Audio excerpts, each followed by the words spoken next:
My name is Ayana, and I'm the operations coordinator here at CaFÉ. And I want to say thank you for joining me for today's webinar on understanding CaFÉ from an artist's perspective, plus how to make yours stand out, a look at the work sample upload process and what it requires, and finally, what the submission process looks like from start to finish. Now, let's start with how artists search for and find calls on CaFÉ.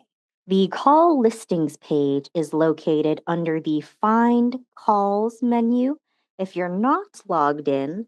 However, if an artist is logged in, they'll simply go to the Apply to Calls page here. This is where artists search for calls. With more than 300 calls to sift through, it's essential to complete every section of the call editor as thoroughly and accurately as possible to ensure that your call appears whether an artist is using the search bar or the filters to locate your call. The keyword search bar here allows users to find calls by name, organization, city, or other keywords that are found within your short description. We also have advanced filtering options towards the left here that allow artists to narrow down results by specific criteria. And these filters include call type with categories such as alumni, award, competitions, exhibitions, etc. Eligibility to limit results based on location like international, local, national, regional, or you can also designate your call as unspecified if you don't have any specific eligibility requirements.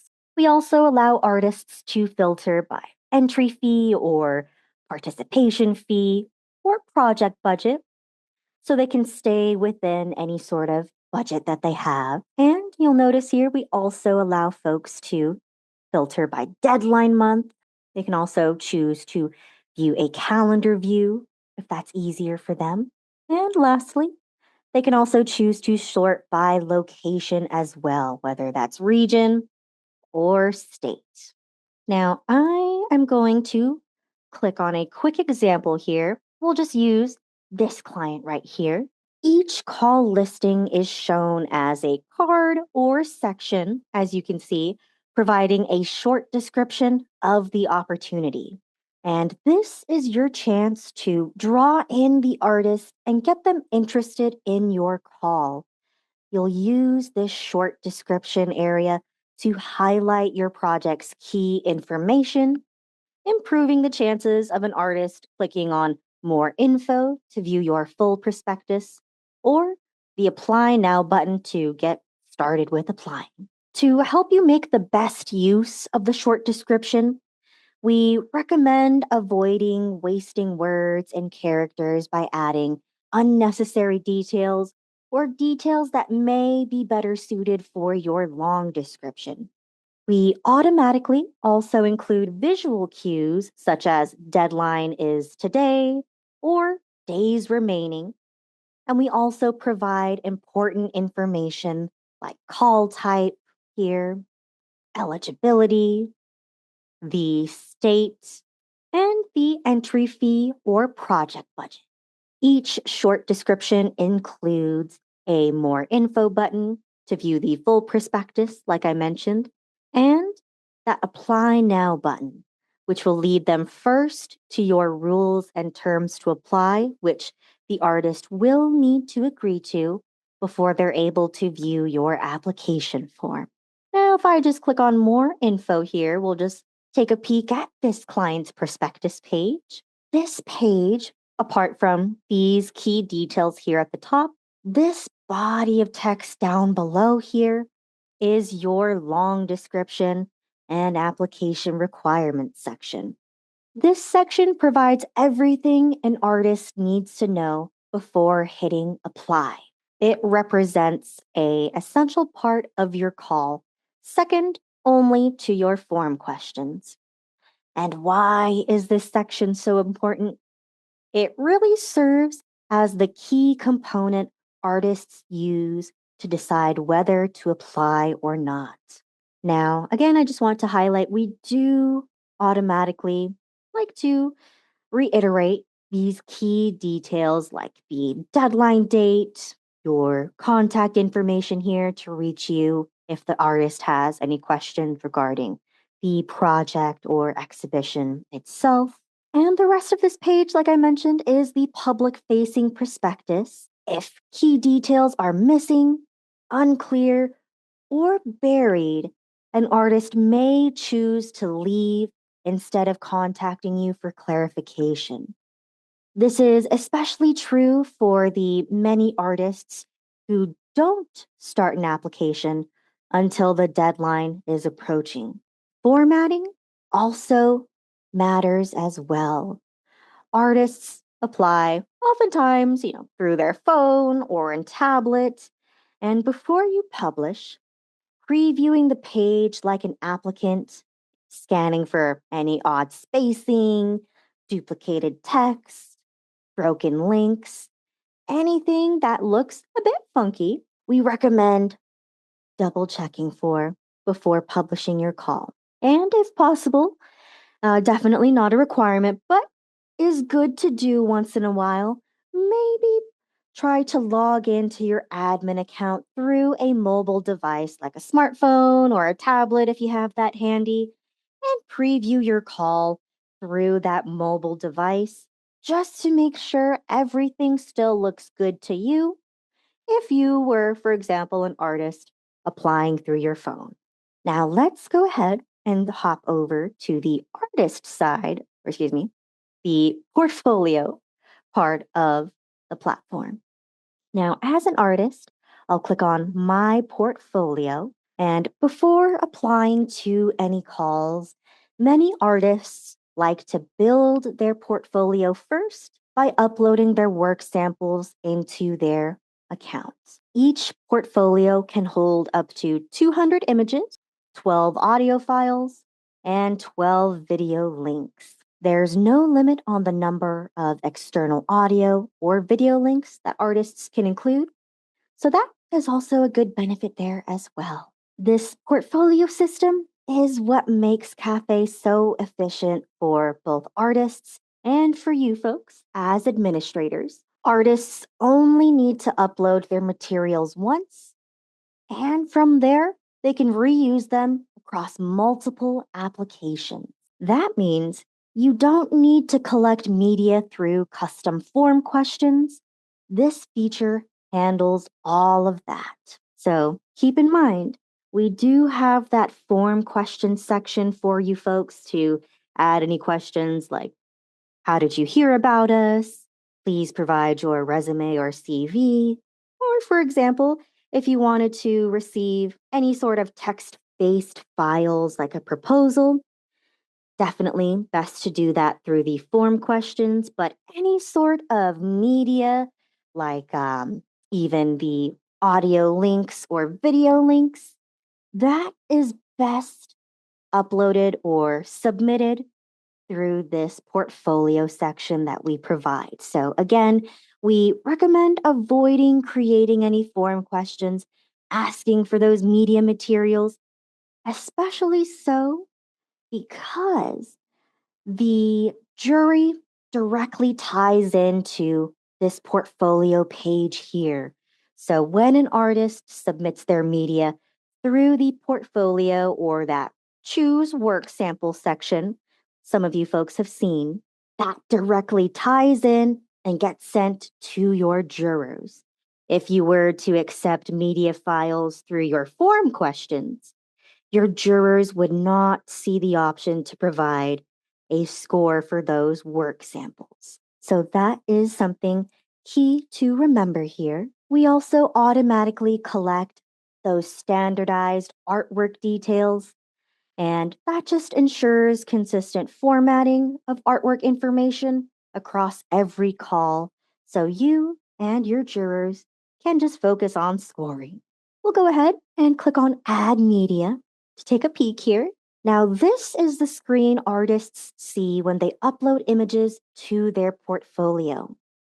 Notice how right here we clearly list the image requirements, file type, size, and pixel dimension. You folks, as administrators, do not need to memorize these specifications. We'll do the heavy lifting there for you. And if a file does not meet this criteria listed here, the artist will get an error message letting them know they need to make an adjustment. What's helpful for you as an admin is just knowing that these standards are built in. CaFÉ enforces consistency upfront, which saves you a lot of troubleshooting later on. If an artist has any additional questions, they're more than welcome to reach out to us through our help section here, or we also direct them to our help center right here. Now, if I go back to my portfolio, we'll go ahead and click on one of these example images. Here's what it looks like after an artist uploads an image to their portfolio. Now, you folks definitely don't need to memorize these steps to upload, but I do want to highlight why this matters. When an artist uploads a file, we will automatically ask for and collect key artwork details like title, medium, dimensions, price, the year completed, and a short description. Some other details may be included, such as whether the artwork was included in a public art program and the location of that artwork, and or whether the artwork is for sale. This standardization really is a win for everyone. It gives artists a consistent upload experience across all applications. And for you, it means there's no need to ask for this information again in your application form.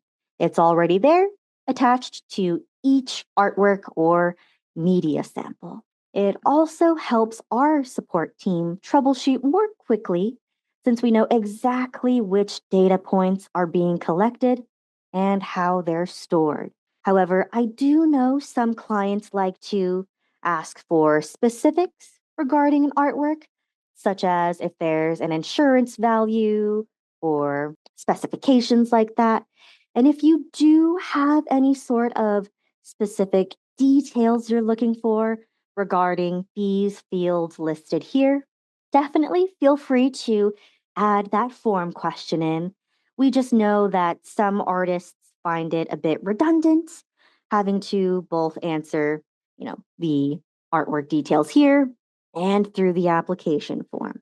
But like I mentioned, if you're looking for specific details regarding any of these fields, definitely go ahead and add those in. Now we'll go ahead and click on the Apply to Calls page, and we'll go through what the process looks like as an artist applying.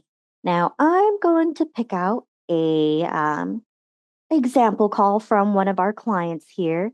As an artist, let's see if I were already familiar with the organization. I could just search VMRC, and here is their call here. Now I am going to click on Apply Now. Clicking Apply Now, I'm taken to the rules and terms to apply, which I must click Agree to in order to move on to the application form here. Now, I won't walk you through each screen here, but I do want to focus on the key things you can do to create a smooth, artist-friendly experience. Now, keep it focused. Don't ask for what's already collected. Artists already provide those artwork details, the title, medium, dimensions, year, and price, like we just saw.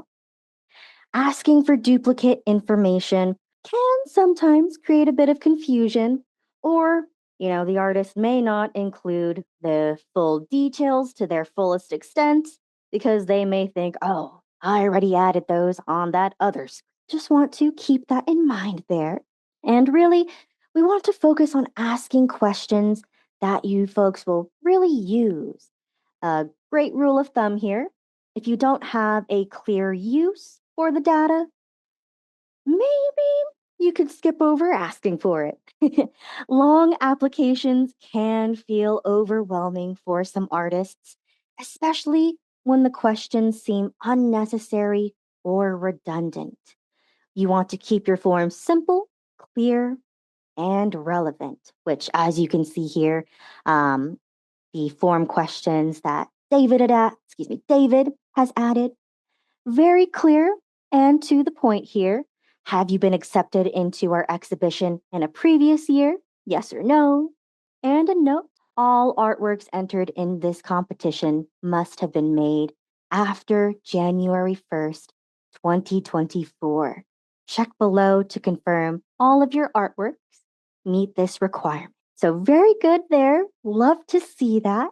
And another note, we want to make sure we're choosing the right question type. It might seem small, but picking the correct question format matters. For example, yes or no questions should be radio buttons, like this example here. Narratives such as bios or artist statements should use text fields with clear character limits, and file uploads should be used only when you need a separate document, such as a resume or budget. Of course, we do give you the option to export any text based files that are uploaded to the form questions as well. A well designed form reduces confusion and also makes reviewing submissions much easier for both you and your jurors. Your goal here is to gather what you need without creating extra work for the artist. A clean, concise application form helps artists stay focused, reduces support requests, and ensures you get better, more complete submissions. Now, I'll very quickly just answer some questions here. No, I have not been accepted before. And yes, my artworks were made after 2024.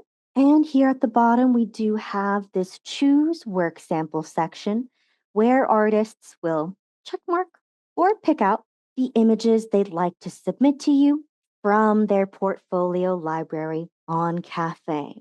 So for the artist, they'll just see their artwork title listed here and they'll just checkmark the images they'd like to submit. Now, don't worry, David. I'm not actually going to be submitting an application here, just for testing purposes.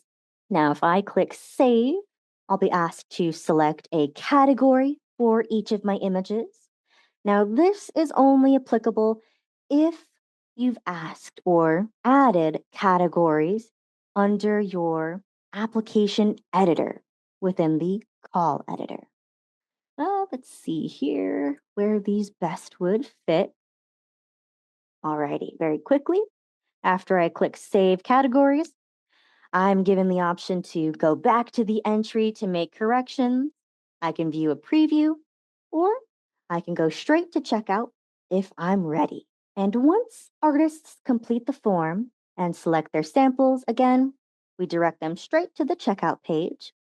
And here, they'll need to checkmark the entry fee they'd like to submit, as well as apply any coupon codes, if any. And the artist will then pay any applicable fees via card or PayPal. And we will immediately email them a confirmation receipt after their transaction has been completed. Now, this confirmation receipt will also be stored with their applications under My CaFÉ entries here. At that point, their application shows under your admin dashboard under the received status, under that status table. But as an artist, after I'm done, the call will appear here under my list of calls. Now, the application status says ready for submission. However, if I were to add those transaction details and check out, the status would update to receive. If an artist reaches out asking for an update to their entry, Let's say they uploaded the wrong image or need to revise their artist statement. You can allow them to make changes by moving them from the received status to incomplete, which will reopen the application and allow them to jump back in there, make their adjustments, and resubmit once they're all done. After an artist applies to your call, ensure that things don't go quiet for them. They've submitted their work and are waiting to hear back. And while we don't require you to send jury result notifications, we strongly recommend doing so. Or, for example, if you have any sort of additional information or next steps you'd like to um, give to your artists, definitely don't hesitate to use our communications tool to let them know. And why we mention that? Two big reasons. It really closes the loop. Artists appreciate any sort of clarity and closure, even if you are notifying them that they have not been invited. It also helps artists manage their portfolio. Once a call is marked complete and the results are sent, artists can choose to archive those old applications or entries and delete their artwork images, which, if I scroll down a bit here, you can see I do have that archive option. When an artist is applying, just keep in mind if you have not completed your jury, i.e., set the jury status to complete, you may have some artists reaching out to you asking or saying, "Hi, I don't see the option to archive my application. Do you know why?" And the key word you want to listen out for there is archive. If they mention anything about archiving, I would recommend double checking that you set your jury status to complete. I know some folks have asked us about that before, and I just want to mention that. And let's see another question that we got in here. If we request additional information such as insurance value, is the work for sale? Do we have to modify the, let's see here, the question is a bit cut off. Do we have to modify the page the artist sees with those options, or does it automatically appear if we include as a request? Yes, so you will need to add those form questions on the application editor tab, and specifically at the very bottom of the application editor tab. So if you are wanting to request that information, go ahead and throw those form questions down in there, and those form questions will automatically appear after you've created them. We do also have a preview button at the top and bottom of each tab or page within the call editor. So that'll give you an exact view of what your application form will look like.